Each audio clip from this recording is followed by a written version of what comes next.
The lead masks case, Brazil's strangest unsolved mystery. Imagine hiking up a hill overlooking a busy Brazilian city. The sun is setting. The air is quiet. Then, hidden among the grass, you discover two bodies lying side by side. Neither man appears injured. There are no signs of violence, no signs of a struggle, no signs of robbery. But there is one detail that immediately catches your attention. Both men are wearing strange homemade masks made from lead. Beside them is a mysterious note. A note containing instructions that nobody has ever fully explained. Who were these men? Why were they wearing lead masks? What were they trying to do? And how did they die? More than 50 years later, the lead masks case remains one of the most bizarre, unsolved mysteries in history. This is the story of a mystery that continues to puzzle investigators, scientists, and conspiracy theorists to this day. Chapter 1. The Discovery. The year was 1966. The location was Vintém Hill, near the city of Niterói in Brazil. On August 20th, a local boy was flying a kite when he noticed something unusual on the hillside. Curious, he moved closer. What he found would soon become national news. Two men were lying motionless on the ground. Authorities arrived and identified them as Miguel José Viana and Manel Pereira de Cruz. Both were electronics technicians. Both were respected members of their community, and both appeared to have died under extremely unusual circumstances. The men were dressed in formal clothing. Their suits were clean. Their shoes were polished. There were no signs of a struggle, no evidence of robbery. Their money remained untouched. Nearby investigators discovered a water bottle, package containing wet towels, and most importantly, a handwritten note. The note read, 1630B at the agreed location, 1830 ingest capsules. After the effect, protect metals. Wait for signal. The message raised more questions than answers. What capsules? What signal? And what exactly did protect metals mean? Chapter 2. The lead masks. Perhaps the strangest discovery was found on the faces of the two men. Each man was wearing a homemade mask made from lead. The masks resembled protective eyewear, yet they contained no lenses, just sheets of lead carefully shaped to cover the eyes. Investigators immediately wondered why. Lead is often used to block radiation. Could the men have been expecting some kind of dangerous energy? Were they participating in a scientific experiment? Or were they involved in something much stranger? The masks appeared to have been handmade. Someone had carefully designed and constructed them. This suggested planning.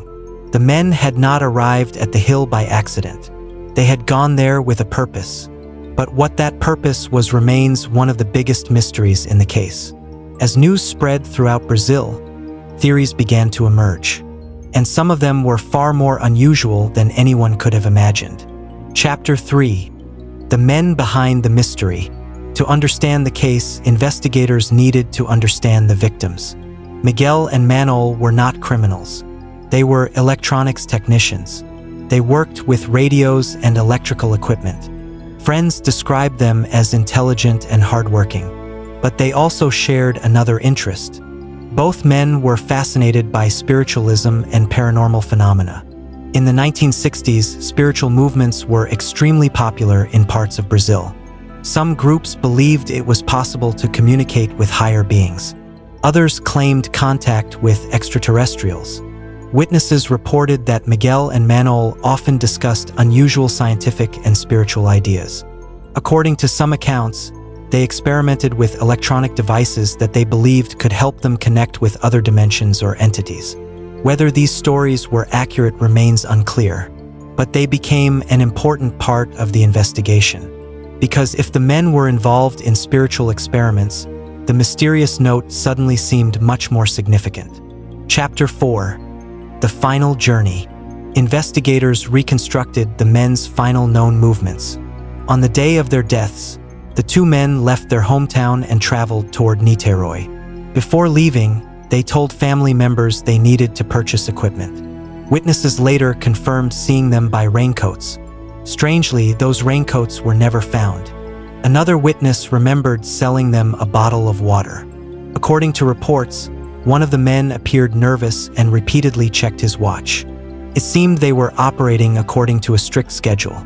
The handwritten note supports this idea. Everything appears carefully timed. Arrive at a location. Take capsules. Wait for a signal. Something important was expected to happen that evening. But whatever happened on that hill ended with both men dead. And nobody knows why. Chapter 5, The UFO Theory. One of the most famous theories involves unidentified flying objects. Several witnesses claimed they saw unusual lights in the sky near Vintém Hill around the time of the incident. One witness reported observing a glowing object moving erratically above the area. Others described bright flashes of light. Supporters of the UFO theory believe Miguel and Manel expected contact with extraterrestrials. According to this theory, the lead masks were intended to protect their eyes from an intense light source. The mysterious note could have been instructions for a planned encounter. The capsules may have been intended to alter consciousness, and the signal may have referred to a communication from above. There is no evidence proving this theory, yet it remains one of the most widely discussed explanations, partly because the case itself is so unusual, and partly because nobody has ever found a better answer. Chapter 6, The Scientific Theory. Other investigators prefer a more grounded explanation. They believe the men may have been conducting an experiment. Perhaps they intended to test a device. Perhaps they believed they could contact spirits using electronics. Or perhaps they accidentally poisoned themselves. The note specifically mentions capsules. Unfortunately, investigators were never able to determine exactly what those capsules contained. Because of delays in discovering the bodies, decomposition made toxicology testing difficult. This was one of the most frustrating setbacks in the entire investigation. The answer may have been inside those capsules, but if it was, it may have been lost forever.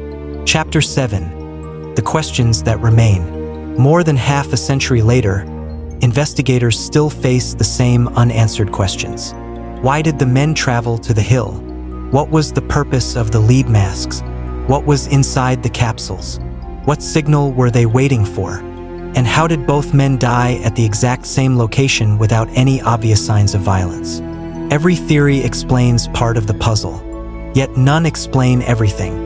The mystery continues because every answer creates new questions, and every clue seems to point in a different direction. Conclusion: the lead masks case remains one of the strangest unsolved mysteries ever recorded. Two men, a lonely hill, cryptic note, homemade lead masks, and a purpose that died with them. Perhaps the truth was a failed experiment. Perhaps it involved beliefs that only the two men understood. Or perhaps the real explanation has never been discovered. Whatever happened on that hill in 1966, it left behind a mystery that has survived for generations.